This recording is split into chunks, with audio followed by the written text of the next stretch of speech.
The officers didn't knock. They just stood there, staring at her through the screen door like she'd done something wrong. Keisha's hands were still wet from washing dishes. Her heart was pounding so hard she could hear it in her ears. "Are you Keisha Barnett?" She nodded. "We need to ask you about someone you know." She didn't know anyone. Not really. Just her cousin. Her co-workers. And Eugene Moss. 428 Maple Street. The old man. Her throat went dry. "What about him?" The taller officer's jaw tightened. "When was the last time you saw him?" She thought about the empty porch, the unanswered door, the bags of food rotting on the steps. 3 weeks ago. What? The officers looked at each other, then back at her. "Because the man you've been bringing breakfast to every morning for the past 8 months wasn't supposed to exist." Before we continue, if this story already has you hooked, drop a comment and let me know where you're watching from. And if you want more stories that stay with you long after they end, hit that subscribe button. You won't regret it. Keisha walked the same route every morning. Down Maple Street, past the bodega with the crooked awning, left at the corner where the streetlight never worked. She didn't think about it anymore. Her feet just knew. At 6:47 a.m., she'd reached the small house with the peeling blue paint, the one everyone else walked past without looking. The old man would already be sitting on the porch, always in the same chair, always in that faded army jacket, even in summer. She never asked his name. He never offered it. "Morning," she'd say. He'd nod. That was it. She'd hand him the paper bag. He'd take it. No ismail. No thank you. Just a nod. Inside the bag, 2 scrambled eggs, toast, and a small orange juice from the diner where she worked nights. Leftovers from the breakfast shift. Stuff they'd throw out anyway. At least, that's what she told herself. The first time she brought him food was an accident. She'd made too much one morning, packed it to eat on the bus, then saw him sitting there, thin, staring at nothing. She didn't plan to stop, but she did. That was 8 months ago. Now it was just part of her day, like brushing her teeth, like locking the door twice because the lock stuck. Normal. He never said much. A few words here and there. "Rain's coming. Your shoes untied." Once he said, "You're late." She had been. By 3 minutes. That stuck with her. He noticed, but she didn't think about it too hard. People notice things. Old people especially. They got nothing but time. Some mornings, she'd see him watching the street.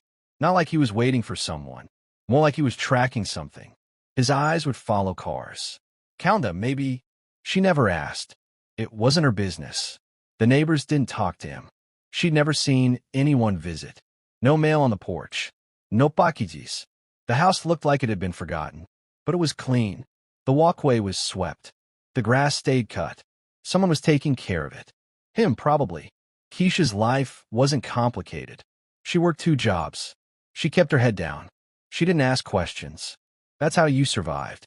Her mama used to say, "Mind your business and your business will mind you." So that's what she did. But still, every morning, she packed that bag. Even on days when she was running late. Even on days when she barely had enough for herself. She told herself it didn't cost much. Just scraps. Extras. But that wasn't exactly true. Sometimes she skipped breakfast, so there'd be enough. Sometimes she bought the eggs with tips she needed for bus fare, then walked home instead. She never said that out loud. Not to her cousin who she stayed with. Not to the other girls at the diner. It was easier to just do it than explain why. The old man never asked where the food came from. Never asked why she kept coming. He just took the bag, nodded, went back to staring, and she kept walking. Down the block, to the bus stop, to her shift. Same as always. But one morning, something felt different. Not bad, just off. She handed him the bag like usual. He took it, but then he looked at her. Really looked. Not at her face. At her hands. She had a cut on her thumb. Small. From slicing lemons the night before. He stared at it for 3 seconds. Then he looked up. "You should wrap that." She blinked. "It's fine. Just a scratch." He nodded slowly. Still. Then he went quiet again. She left. On the bus, she looked at her thumb. It wasn't deep. Didn't even hurt anymore. But she thought about the way he looked at it. Like it mattered. Like he was keeping track. She shook it off. Old man's just bored. probably notices everything. But that night, she wrapped it anyway, just in case. The next morning, she walked the same route. Same time, same bag. He was there. Same chair, same jacket. She handed him the food. He looked at her hand, nodded once, then took the bag.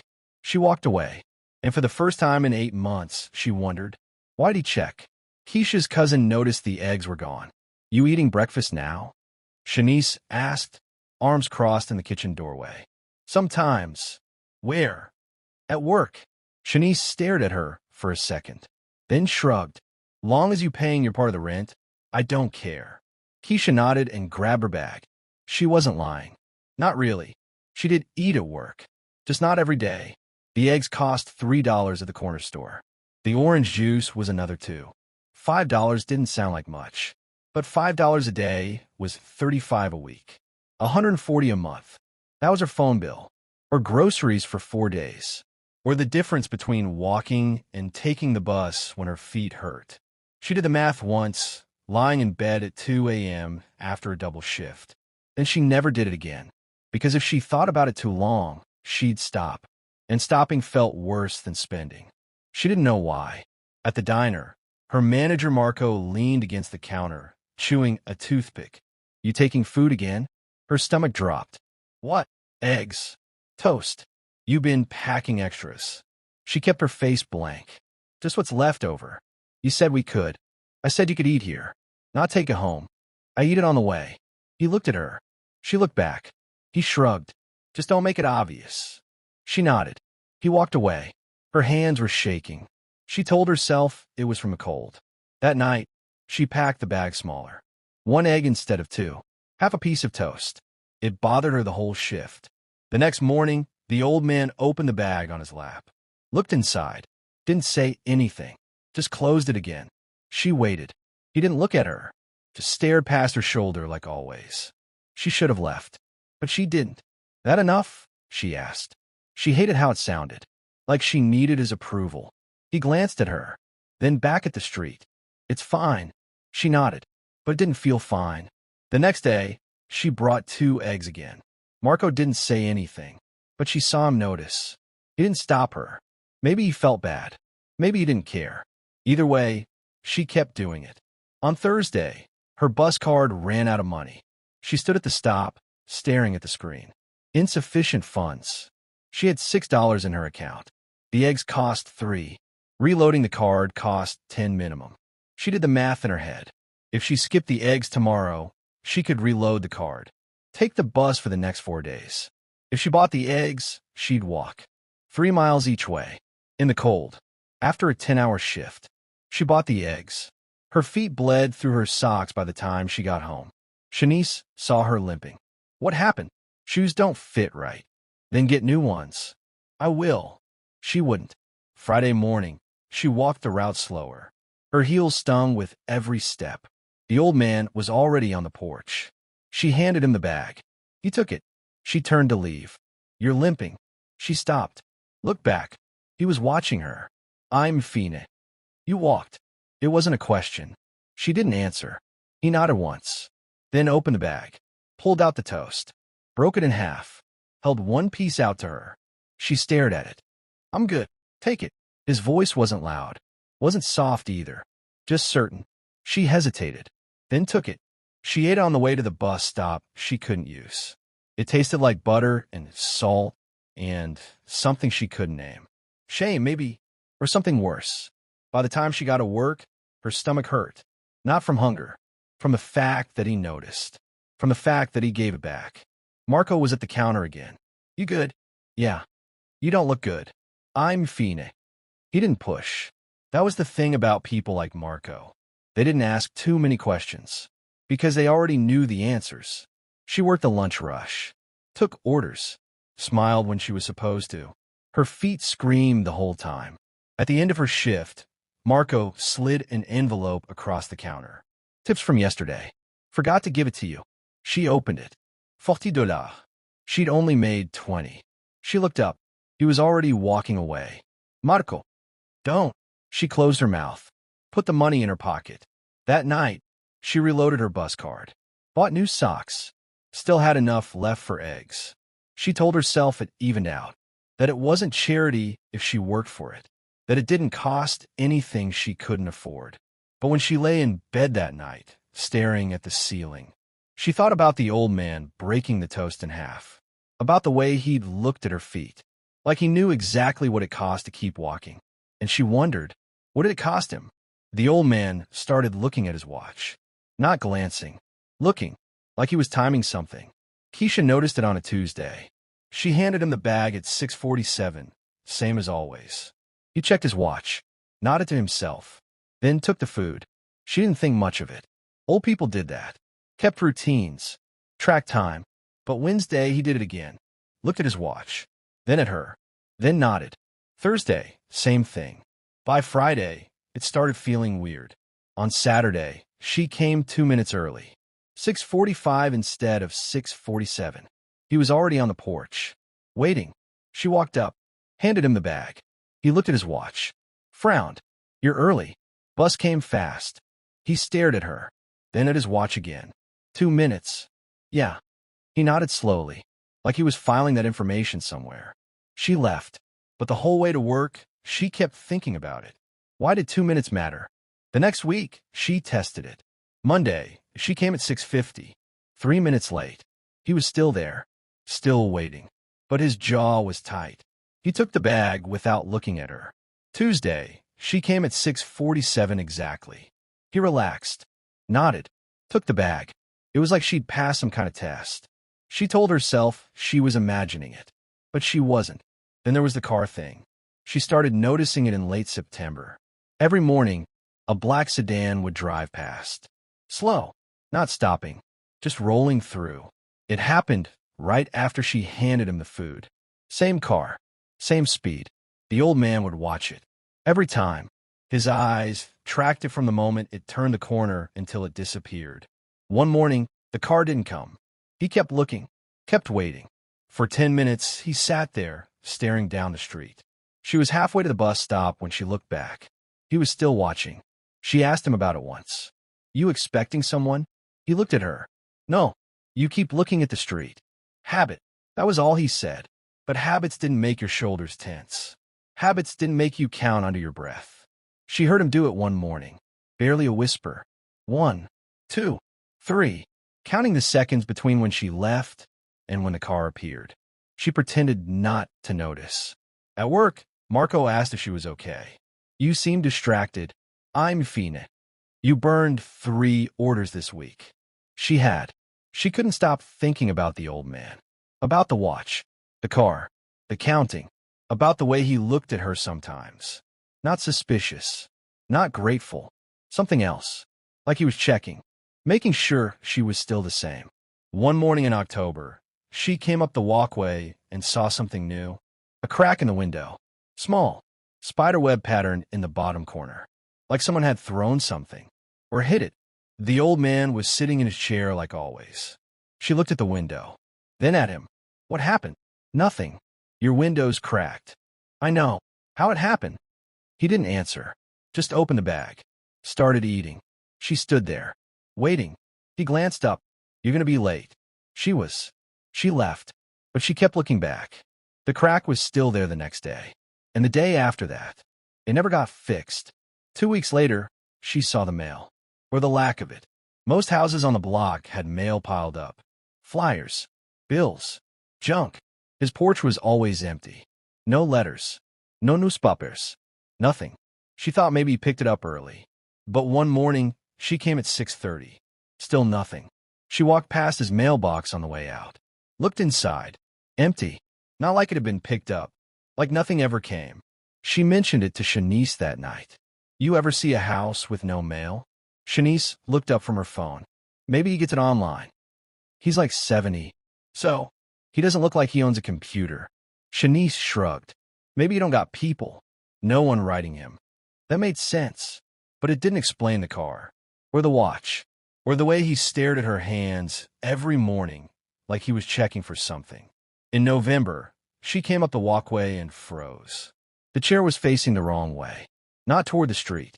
Toward the door. Like he'd gotten up in a hurry. The old man was standing near the railing, looking down the block. She walked up, handed him the bag. He took it, but he didn't sit, just kept staring. You okay? She asked. Fine. You're standing. I can stand. His voice had an edge. She backed off. He sat down. Slowly. His hand shook a little when he opened the bag. She pretended not to see, but she did. That night, she couldn't sleep. She kept seeing his hand, the way it trembled, the way he gripped the armrest when he sat. Like it hurt, like something was wrong. But he never said anything, never asked for help, just took the food, nodded, watched the street. On her way to work the next morning, she passed his house again. The light in the front window was on.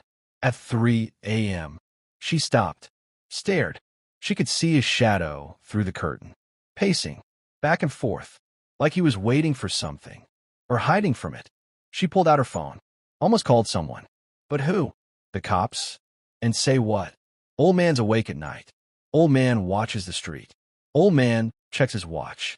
None of that meant anything. Not really. She put her phone away, kept walking, but the question stayed with her. What was he waiting for? And why did it feel like she was part of it? The old man stopped shaking.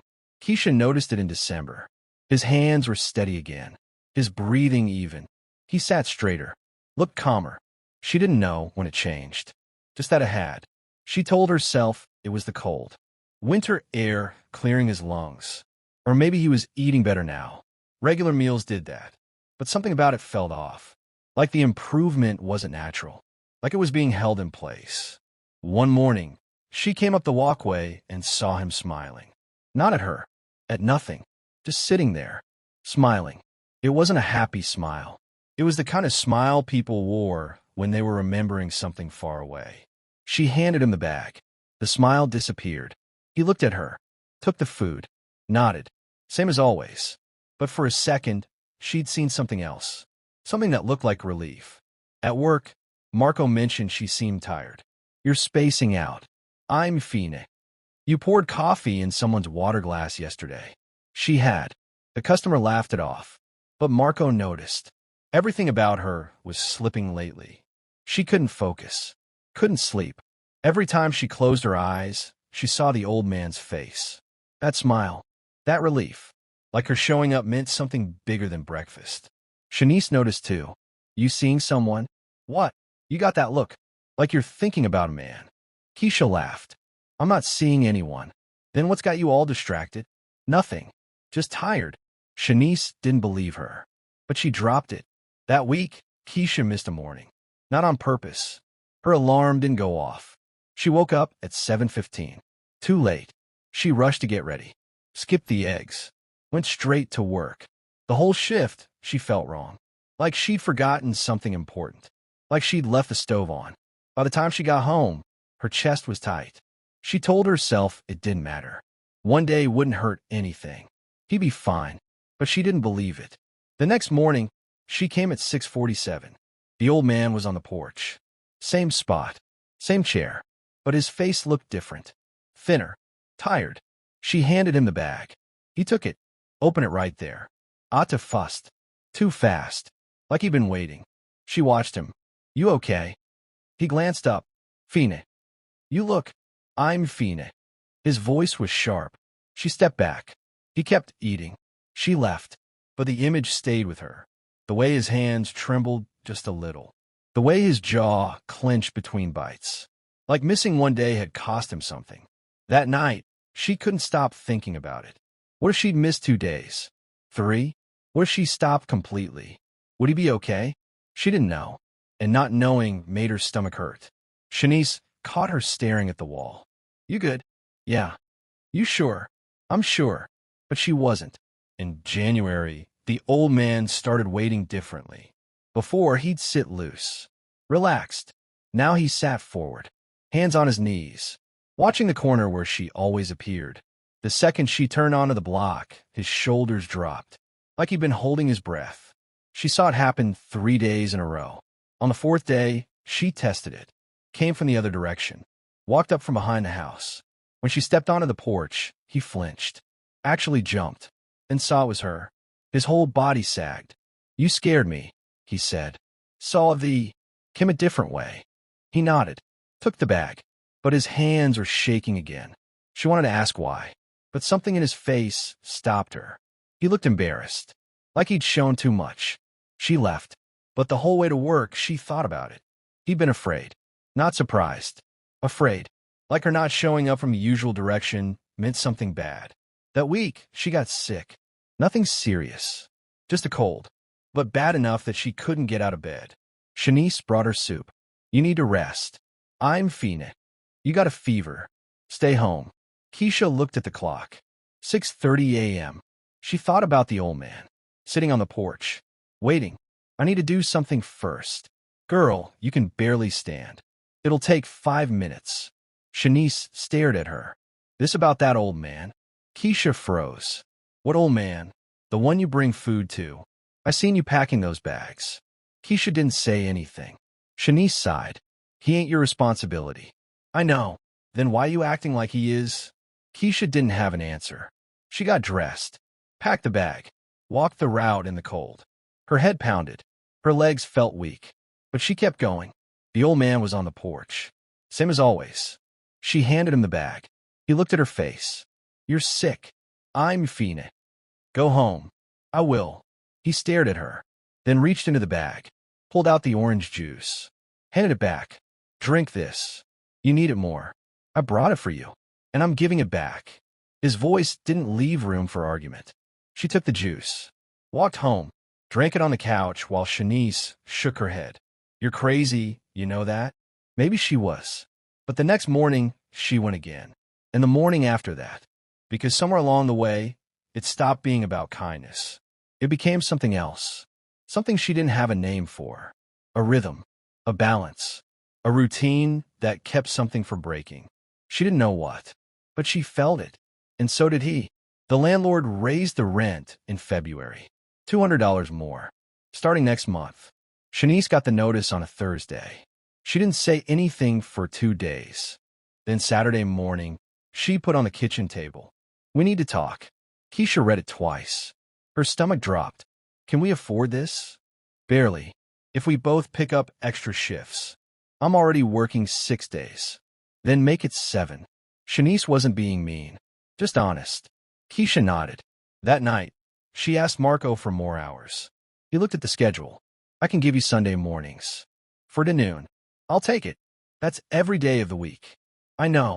He stared at her. You sure? She wasn't. But she said yes anyway. Sunday mornings meant waking up at 3 a.m. Walking to work in the dark. No bus that early. Just her and the empty streets. The first Sunday, she tried to keep the routine. Woke up at 5:45. Packed the bag. Headed to the old man's house. But she was cutting it close. She got there at 6:52. 5 minutes late. He was on the porch, waiting, his jaw tight. She handed him the bag. Got held up. He looked at his watch. Didn't say anything. Just took the food. She almost explained. Almost told him about the rent. The extra shift. The pressure. But she didn't. It wasn't his problem. The second Sunday, she was 7 minutes late. He didn't look at her when she handed him the bag. Just stared at the street. She left faster that day. By the third Sunday, she was running. Literally running down the block at 6:55. Out of breath. Sweating in the cold. He was standing when she got there. Not sitting. Standing. She stopped at the bottom of the steps. I'm sorry. You're late. I know. I got a new shift and... Every week. You're late. His voice wasn't loud, but it landed hard. She looked down. I'm trying. He didn't respond. Just sat back down. Took the bag without looking at her. She walked away with her chest burning. Not from running. From shame. At work, everything started slipping. She dropped plates. Mixed up orders. Snapped at customers. Marco pulled her aside. What's going on with you? Nothing. That's the third time this week you've messed up. I'm tired. Then take a day off. I can't. Why not? She didn't answer. He sighed.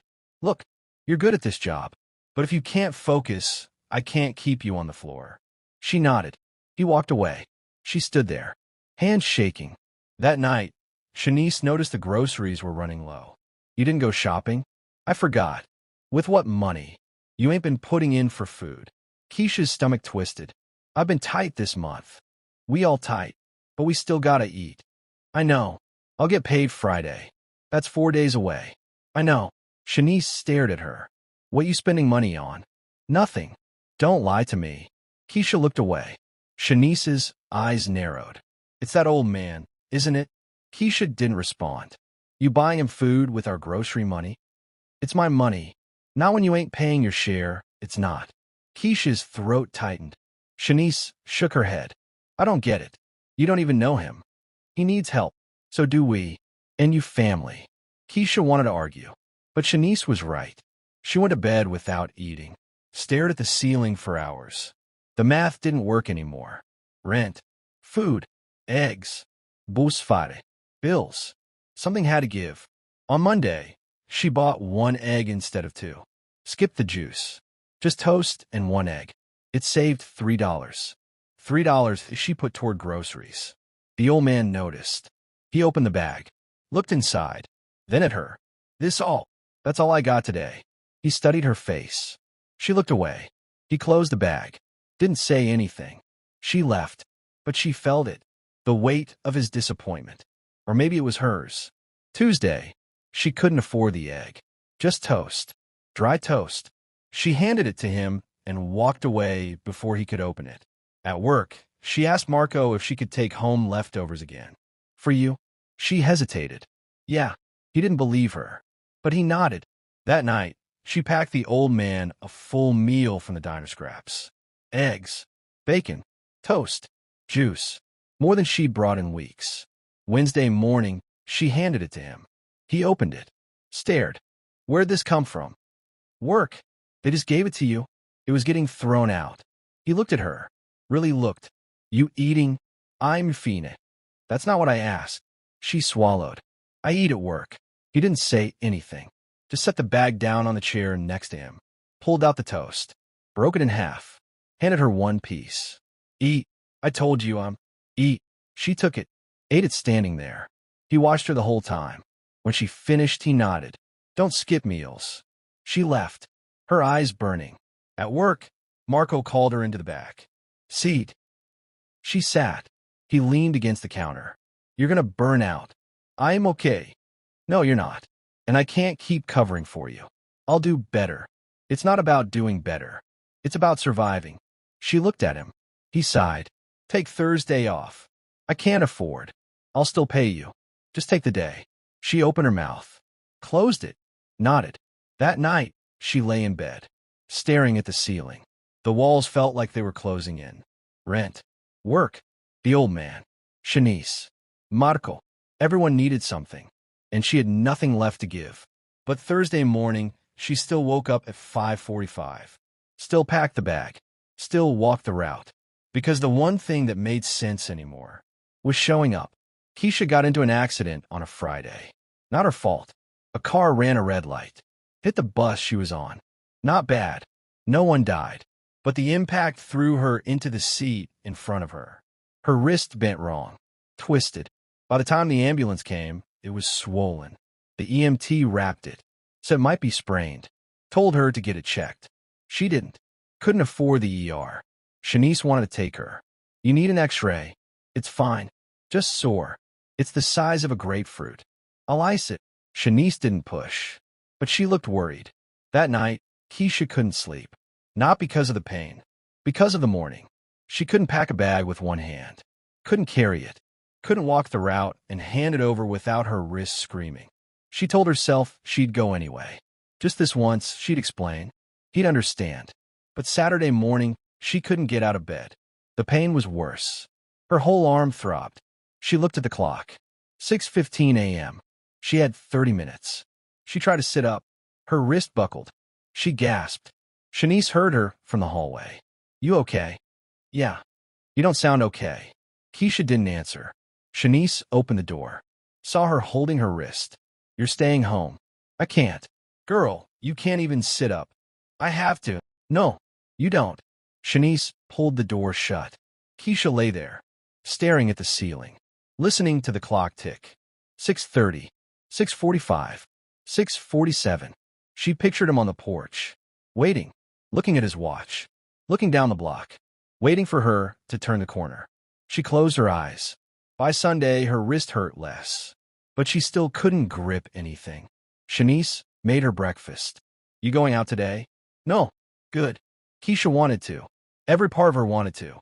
But she couldn't carry the bag. Couldn't walk that far. Couldn't face him with nothing. So she stayed home. Monday, she went back to work. Marco saw the bandage. What happened? Bus accident. You okay? Yeah. He didn't look convinced. But he let her work register instead of tables. She could handle that. At least she was doing something. But the whole shift, her mind was somewhere else. On a porch, with an empty chair. Tuesday she tried. Woke up early. Packed the bag with one hand. It took 20 minutes. The eggs cracked. The toast fell on the floor. She had to start over. By the time she finished, it was 6:50. Too late. But she went anyway. Her wrist ached with every step. She turned the corner onto his block. Slowed down. The porch was empty. No child. No old man. She stopped. Stared. Maybe he was inside. Maybe he'd given up waiting. She walked up to the porch. Set the bag down by the door. Knocked. No answer. She knocked again. Nothing. She waited 5 minutes. Then left. The bag still on the porch. At work, she couldn't focus. She rang up the wrong totals. Gave incorrect change. Marco pulled her aside again. Go home. I'm Fina. No, you're not. Go home. Rest. Come back tomorrow. She nodded. Walked out. Went straight to the old man's house. The bag was gone, but the porch was still empty. No sign of him. She told herself he was fine. Just inside. Just resting. Wednesday. She came at 6:47 exactly. Porch still empty. She left the bag. Knocked. Waited. No answer. Thursday, same thing. Friday. The bag from Thursday was still there. Untouched. Her heart dropped. She picked it up. Checked inside. The food was rotting. She threw it away in the trash can by the curb. Left a new one. Knocked harder this time. Hello. Silence. She tried the door. Locked. She looked through the window. The curtains were drawn. She couldn't see anything. Saturday, both bags were still there. Sunday, all three. She stopped bringing them. Started just knocking. No one answered. By the second week, she stopped going to the house. Started walking straight to work. Different route. She told herself it was better this way. Easier. One less thing to worry about. But at night, she couldn't sleep. She kept seeing the empty porch, the untouched bags, the drawn curtains. She didn't know where he went. Didn't know if he was okay. Didn't know if he was coming back. And the not knowing felt worse than anything. Shanice noticed. You've been quiet. Just tired. It's more than that. Keisha didn't respond. Shanice sat down next to her. It's the old man, isn't it? Keisha nodded. He's gone. Gone where? I don't know. He just stopped showing up. Maybe he moved. Maybe. But she didn't believe it. People didn't just disappear. Not like that. At work, Marco asked if she was feeling better. Yeah. You don't look better. I'm Fina. She wasn't. Every morning felt wrong. The routine was gone. The rhythm broken. And she didn't know how to fix it. 3 weeks passed. The porch stayed empty. She stopped walking by. Stopped thinking about it. Or tried to. But some mornings, she'd wake up at 6:45. Out of habit. And for a second, she'd forget. She'd reach for the eggs. Start packing the bag. Then remember, there was no one to bring it to.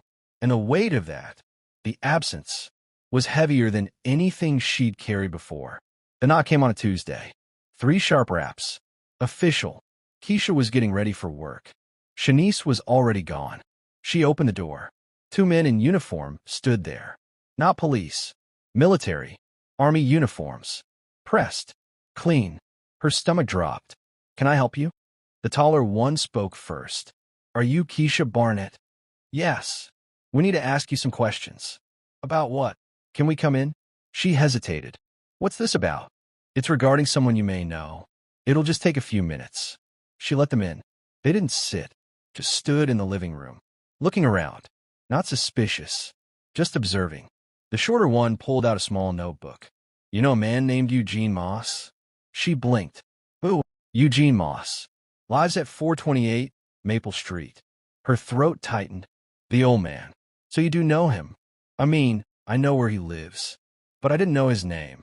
The taller one's expression didn't change. How long have you known him? I don't know him. I just, how long have you been visiting his residence? I wasn't visiting. I was just, how long, ma'am?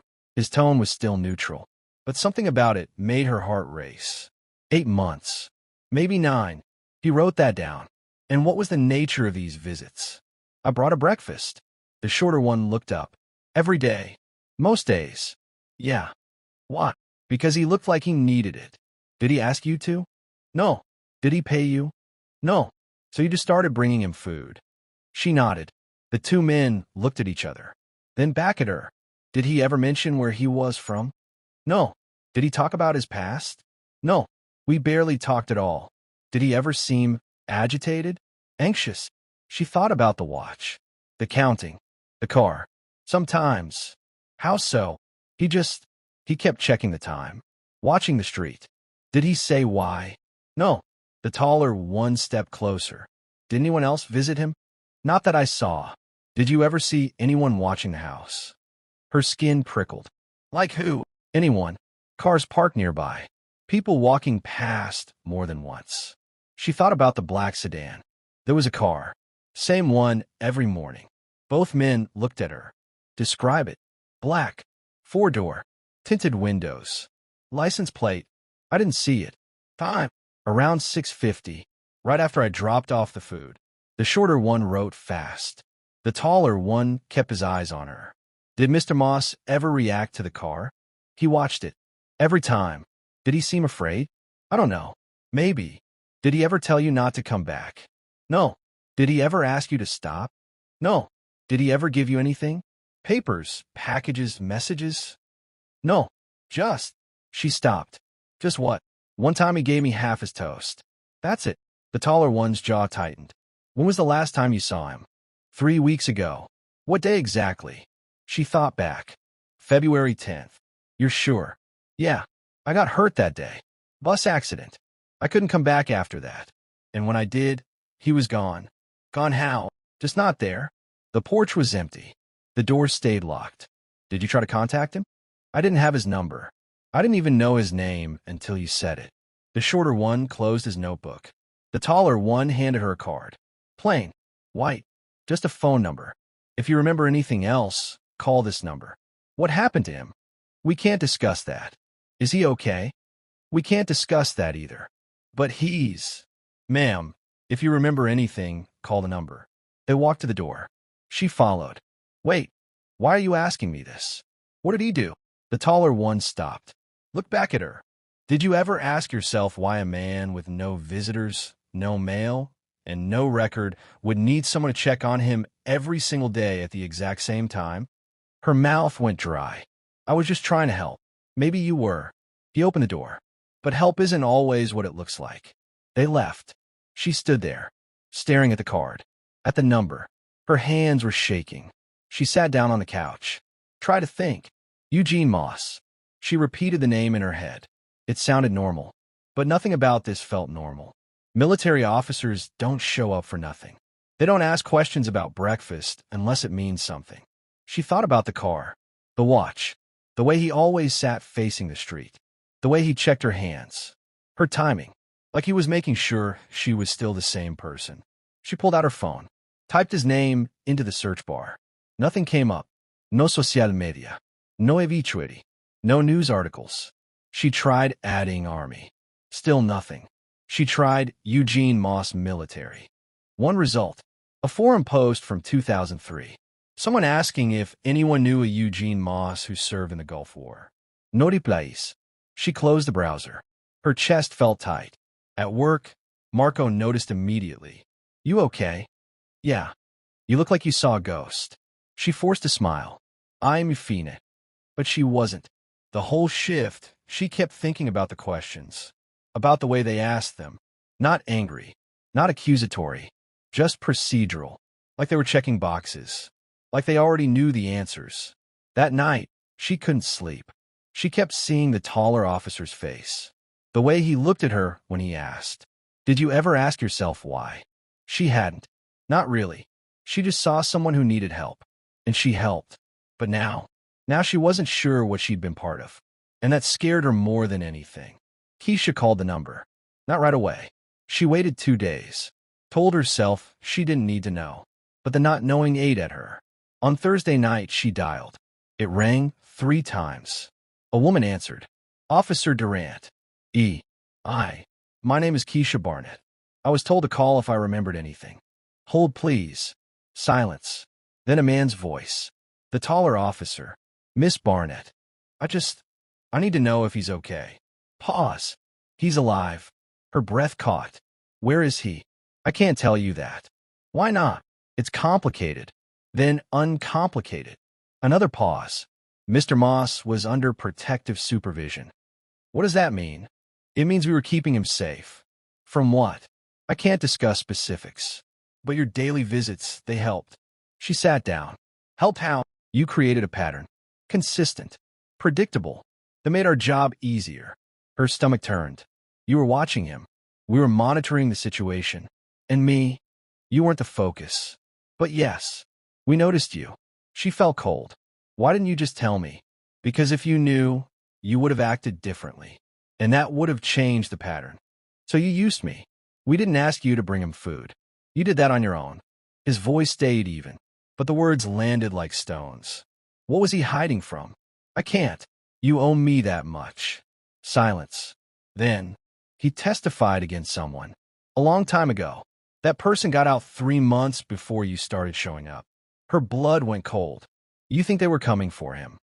We know they were. The car. Yes. You were watching them too. Yes. She closed her eyes. What happened on February 10th? The situation escalated. We had to move him. Is he safe now? Yes. And the person looking for him? No longer a threat. She didn't ask what that meant. Why didn't you just move him sooner? Because moving him would have confirmed he was still alive. We needed them to believe he was just an old man. Alone. Forgotten. And I made that believable. You made it look real. She felt sick. Did he know? That you were using me? The officer hesitated. He knew we were watching, but he didn't know why you kept coming back. That part surprised all of us. What do you mean? Most people stop after a week. Maybe 2. You kept going. For months. Because he needed it. We thought that too. At first, something in his tone shifted. What changed? We started to think maybe you needed it too. She didn't respond. Couldn't. The routine kept him stable. The officer continued. But also kept you coming back. Even when it cost you. What? She didn't have an answer. Or maybe she did. But she couldn't say it out loud. The officer waited. Then, he asked about you. Her throat tightened. What? After we moved him. He asked if you were okay. If you'd keep coming. We told him you tried. He wanted us to tell you something. What? Thank you. She felt tears coming. That's it. That's all he said. She wiped her eyes. Can I see him? No. Why not? Because he doesn't exist anymore. Officially. And the fewer people who know where he is, the safer he stays. So that's it. He's just gone. He's alive. That's more than he would have been. The line went quiet. Then the officer spoke again. Softer this time. You did a good thing, even if you didn't know why. I still don't. Maybe that's better. He hung up. She sat there, phone in her lap, staring at nothing. Eugene Moss. A man she never really knew. Who never really knew her. But somehow, they'd kept each other alive. At work the next day, Marco asked if she was feeling better. Yeah. You look lighter. She didn't feel lighter, but she nodded anyway. That night, Shanice came home with groceries. You eaten today? Not yet. Come on. I made extra. They ate together. Quiet. Normal. After, Shanice looked at her. You gonna tell me what happened? Keisha thought about it. About Eugene. The officers. The car. The truth. But what would she even say? That she'd accidentally helped keep a witness alive? That her kindness had been surveillance? That the routine she thought was hers had belonged to someone else the whole time? Nothing happened, she said. I just needed some closure. Shanice didn't push, but she didn't believe her either. That weekend, Keisha walked past 428 Maple Street. The house looked the same. Peeling paint. Empty porch. But now there was a sign in the yard. For sale. She stopped. Stared. Someone would buy it. Move in. Paint over the blue. Fix the cracked window. And they'd never know. Never know what happened there. Never know who sat on that porch every morning. Never know that a girl used to bring him breakfast, that it mattered. That saved him. She kept walking, didn't look back. But one thought stayed with her. She'd spent months thinking she was helping him, feeding him, keeping him company. But really, she'd been keeping him visible, keeping him human, keeping him worth watching. Because the second he disappeared, he would have been easy to forget. And forgetting someone, that's when they become a target. She didn't know if that was true, but it felt true, and maybe that was enough. A letter came 4 weeks later. Plain envelope. No return address. Just her name. Keisha Barnett. She opened it at the kitchen table. Inside was a single sheet of paper. Typed. Official. Due to your cooperation in an ongoing federal matter, your involvement has been noted in our records.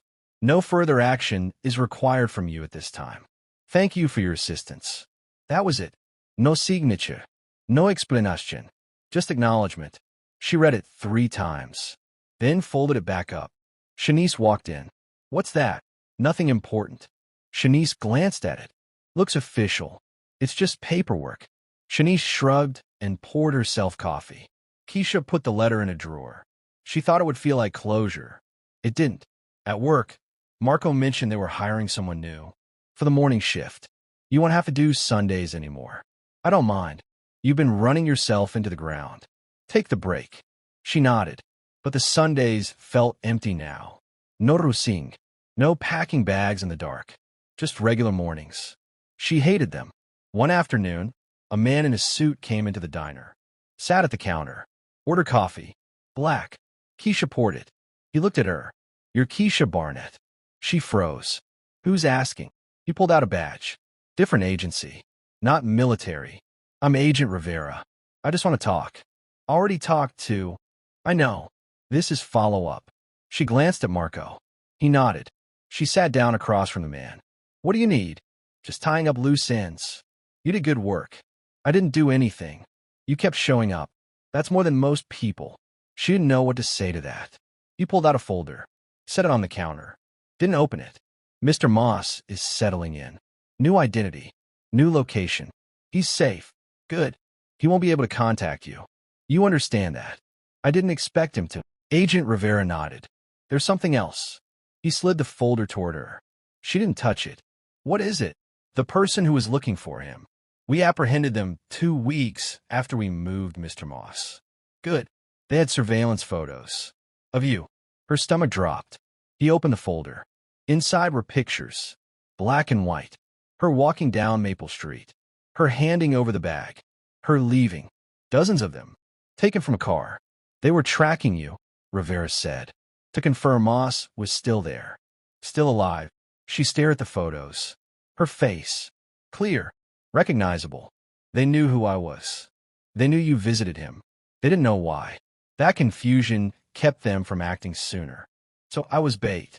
You were proof of life. Unintentional, but effective. She pushed the folder back. You could have told me. If we had, you would have stopped. And then Moss would have looked like he was hiding. So you let me walk into danger. We had eyes on you the entire time. You were never at risk. You don't know that. He closed the folder. You're right. We don't. But you're here. And so is Moss. That's the outcome. That's not good enough. It's all we have. He stood up, left a 20 on the counter. For the coffee. He walked out. Keisha sat there, staring at the 20. Marco came over. You okay? No. Want to talk about it? No. He squeezed her shoulder. Take the rest of the day. She went home, lay on the couch, stared at the ceiling. Shanice came home early. Saw her. You sick? Just tired? Shanice sat down next to her. You sure that's all? Keisha thought about the photos. About being watched. About walking into danger without knowing. Yeah.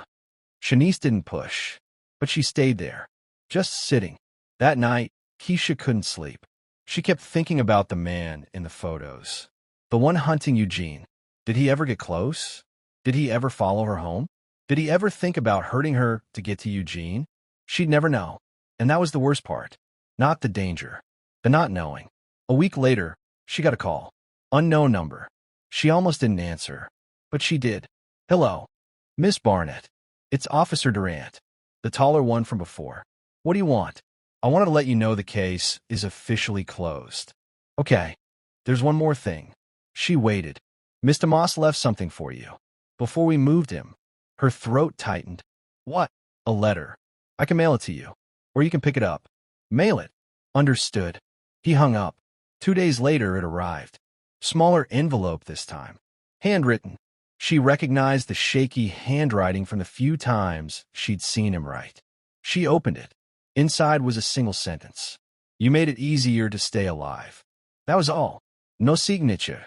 Just those 6 words. She folded the paper, put it in the drawer with the other letter, closed it, sat down, and for the first time in weeks, she cried. Not because it was over, but because it was never really hers to begin with. She thought she was helping an old man, bringing him breakfast, keeping him company. But really, she'd been part of something bigger, something she didn't choose, something that used her kindness without asking. And now it was done. No ceremony. No thank you beyond a letter. Just procedure. Just paperwork. Just over. Shanice found her an hour later, still sitting at the table. You okay? Keisha nodded. Yeah. You don't look okay. I will be. Shanice sat down. Whatever it is, you don't have to carry it alone. Keisha looked at her, then nodded. I know, but she would anyway, because some things couldn't be shared. Some things lived in the space between what happened and what you could prove. And this was one of them. 6 months passed. Keisha stopped thinking about Eugene Moss. Or tried to. The house on Maple Street sold in April. A young couple moved in, painted it yellow, fixed a window, put flowers in the yard. She saw them once, unloading boxes, smiling, excited. They had no idea. She kept walking. Life went back to normal. Work, home, sleep, repeat. Shanice got a new job, better pay, better hours. They could finally breathe. Marco promoted Keisha to shift lead. More responsibility, more money. Things are looking up. But some mornings, she still woke up at 6:45. Out of habit, her body remembered, even when her mind tried to forget. One Tuesday in September, she saw an old man at the bus stop. Different man, different face, but same build, same posture. He was sitting alone, no one talking to him, no one looking at him, just invisible. She almost walked past, but something stopped her. She sat down next to him. Morning. He glanced at her, nodded, didn't say anything. She didn't either. They just sat there, waiting for the bus. When it came, she got on. He didn't. She looked back through the window. He was still sitting there, staring at nothing. That night, she couldn't stop thinking about him, about the way he sat, the way no one saw him. The next morning, she brought an extra sandwich. Stopped at the bus stop. He was there. Same spot. She handed it to him. Thought you might be hungry. He looked at the sandwich, then at her. Why? No reason. He took it, opened it, ate slowly. She sat down, waited for the bus. They didn't talk. But when the bus came, he looked at her. Thank you. She nodded. Got on. The next day, she brought him coffee too. He was there, waiting. Not for the bus. For her. She could tell. She handed him the coffee. He took it. You don't have to keep doing this. I know. So why are you? She thought about Eugene. About the routine. About what it meant to be seen. Because someone did it for me once. He didn't ask what she meant. Just nodded. By the end of the week, she learned his name. Vernon. He'd been homeless for 3 years. Used to work construction. Got injured. Couldn't work anymore. Lost everything. Now he just rode the bus. All day. Back and forth. Because it was warm. And no one bothered him. She didn't try to fix him. Didn't offer advice. Just brought him food. Sat with him. Made sure he knew someone saw him. One morning, Vernon wasn't there. She waited. 10 minutes. 20. The bus came and went. She stayed. An hour passed.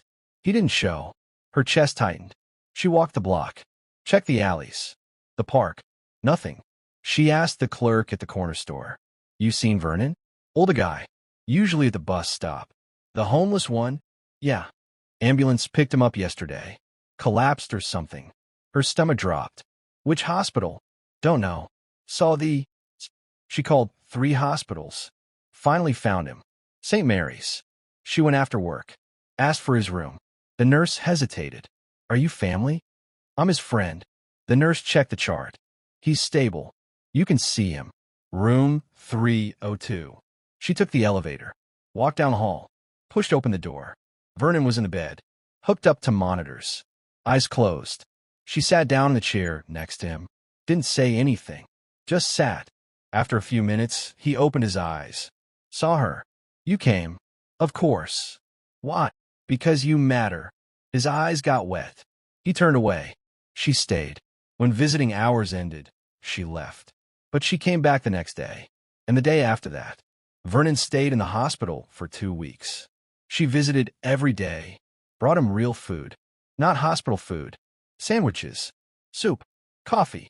He got stronger, started talking more, told her about his daughter, how they hadn't spoken in 5 years, how he didn't blame her, how he understood. Keisha listened.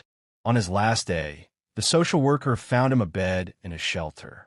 Temporary, but something. Vernon cried when they told him. Keisha walked him out, helped him into the van. He looked at her through the window. I don't know how to thank you. You don't have to. Why'd you do it? She thought about that. About Eugene. The routine. The weight of being seen. Because small things aren't small. He nodded. The van drove away. She stood there, watching it disappear. That night, Shanice asked her about Vernon.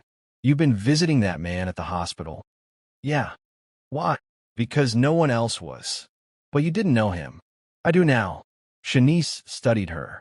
This about that old man from before? Keisha nodded. Kind of. You think you're making up for something? No. Then what? Keisha thought about it. About the officers. The photos. The surveillance. About being used without knowing. About kindness turning into something else. I'm making sure it counts this time. Shanice didn't understand. But she didn't need to. That weekend, Keisha walked past the yellow house on Maple Street. The couple was outside, planting a tree. She stopped, watched them for a moment. They looked happy, unaware, safe. She kept walking.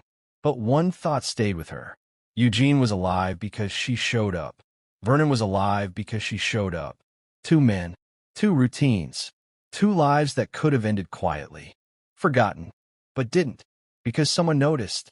Someone cared. Someone kept coming back. She didn't know if that made her a hero, or just someone who couldn't look away. Maybe it didn't matter. Maybe the question wasn't why she did it, but why so few people do. Why it's so easy to walk past, to look away, to let people disappear. She didn't have an answer, but she knew one thing. She wouldn't stop looking, wouldn't stop showing up, because the world was full of people like Eugene, like Vernon, people who just needed someone to see them, to prove they were still there, still alive, still worth the trouble. And if she could be that person, even just for one, maybe it was enough. She got on the bus, sat by the window, watched the city pass by, and wondered how many invisible people were out there right now, waiting, hoping that someone would notice.